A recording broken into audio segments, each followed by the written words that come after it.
los grandes líderes, las grandes voces del liderazgo son aquellas que conectan con lo que tú necesitas o con lo que a ti te gustaría oír. No nacen desde el ego de lo que yo quisiera contar. En Líderes por Colombia, María José Quiseno. Sé que con la posición que tienes, que es un cargo directivo de alto nivel, y además con el rol y la responsabilidad que has asumido también de movilizar liderazgos, tienes mucho para contarnos. Entonces, cuéntame, ¿cómo ves el liderazgo? Yo siento que el liderazgo colombiano está necesitando hacer una pausa para volver a encontrar esa voz.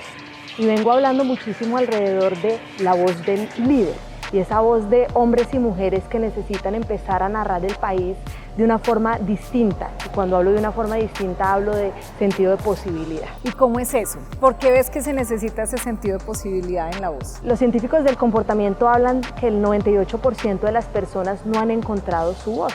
¿Eso qué significa, Sandra? Que solo el 2% de los colombianos y de los líderes colombianos están buscando esa voz y utilizándola al servicio de poder generar nuevos contextos. La digitalidad ha hecho que nos llenemos de un ruido mediático y de una cantidad de información que no necesariamente nos está mostrando camino. Así que esa voz del líder es esa voz que muestra camino y que de pronto genera una opinión con ese sentido de posibilidad del que venía hablando. ¿Y qué impacto puede tener eso para el país? Que mucha más gente encuentre esa voz de posibilidad. Somos lo que conversamos y en la medida en que las sociedades somos lo que conversamos, si ponemos en altavoz muchas más voces de líderes, mujeres y hombres que están viendo el país desde diferentes industrias, desde diferentes perspectivas, pues vamos a poder permitir que las otras personas se hagan una realidad y un imaginario distinto de ese país que nos soñamos todos. Cuéntame de tu historia personal, cómo llegaste a lo que estás haciendo hoy y cómo encontraste ese propósito o esa vocación ligada a estos temas de liderazgo. Llevo más de 20 años entrenando líderes empresariales, hombres y mujeres, y lo que encontré fue que por muchos años los entrené en la forma. Entonces me dedicaba a construirles la forma y a no encontrar ese arquetipo que los hacía únicos. Y al encontrar ese arquetipo que los hacía únicos, lo que empecé a encontrar es que hay una voz diferencial que sale de lo más profundo y que permite realmente plantear unas iniciativas distintas y un espacio de posibilidad diferencial en ese modelo de liderazgo.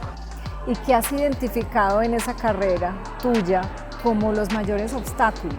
Los mayores obstáculos son los ladrones de la voz. Yo vengo hablando hace mucho rato de cuáles son los ladrones de la voz del liderazgo colombiano. El miedo es un gran ladrón de la voz, ¿no? Los sesgos inconscientes que tenemos, la cultura en la que hemos crecido, en donde nos han enseñado a que muchas veces es mejor no hablar y llevar las cosas pasito. Y eso ha hecho y ha significado que en la sociedad colombiana no conversemos de los temas relevantes que son supremamente vitales, porque como te decía, somos lo que conversamos. ¿Y cómo o qué consejos podrías darle a las personas, a quienes quieren ejercer un liderazgo para tener esa voz de la posibilidad? ¿Qué hay que hacer? Lo primero que yo diría es identifiquen cuáles son los ladrones de su voz. Yo identifiqué personalmente que por muchos años el miedo a lo que dijera el otro. Trabajé una figura para agradar a los demás. Muchos líderes colombianos han trabajado su figura de posicionamiento sobre agradarle al otro y no sobre realmente cuál es esa causa que los hace únicos. Entonces lo primero que yo diría es encuentra los ladrones de tu voz y en la medida en que los encuentras los puedes trabajar. Y lo segundo es encuentra ese propósito que te hace único, esa causa, esa intención, para al final poder conectar con la expectativa de los demás grupos de interés. En la medida en que estamos hablando de que somos lo que conversamos, requiere un ejercicio de escucha y de entender cuál es la expectativa del otro alrededor de ese propósito que yo escogí. ¿Y has encontrado alguna particularidad o alguna diferencia entre el liderazgo de hombres y mujeres y ese tema de la voz que mencionas? La voz masculina ha sido más fuerte, especialmente en los entornos de América Latina, porque tal vez ese miedo del que te hablaba, que viene de unos ladrones más culturales y de sesgos inconscientes, ha hecho que estén más en los espacios de opinión. De hecho, si miramos los números alrededor de quiénes son los principales columnistas colombianos o quiénes son las principales voces del liderazgo colombiano, son en su mayoría, casi que diríamos, más de un 80% masculino. Pero esto tiene que ver con creencias que necesitamos desaprender, porque las mujeres en los escenarios de liderazgo cada vez van creciendo más, pero lo que es contraintuitivo es que crecen en número, pero no crecen las voces femeninas que le están hablando al país. Por eso para mí, hacer ese trabajo juicioso de entrenar esa voz del líder va a resultar fundamental para que esa conversación sea entre hombres y mujeres en igualdad de condiciones. Y en la práctica, un consejo para una persona joven, digamos que esté saliendo de la universidad, que esté todavía viendo cómo va a ser su actividad futura y quiere ejercer un liderazgo y tener esa voz, ¿qué puede hacer? ¿Por dónde empezar? Lo primero es foco, ¿no? Necesitamos enfocar, no podemos hablar absolutamente de todo y ese foco viene desde el propósito, desde la causa que te hace única.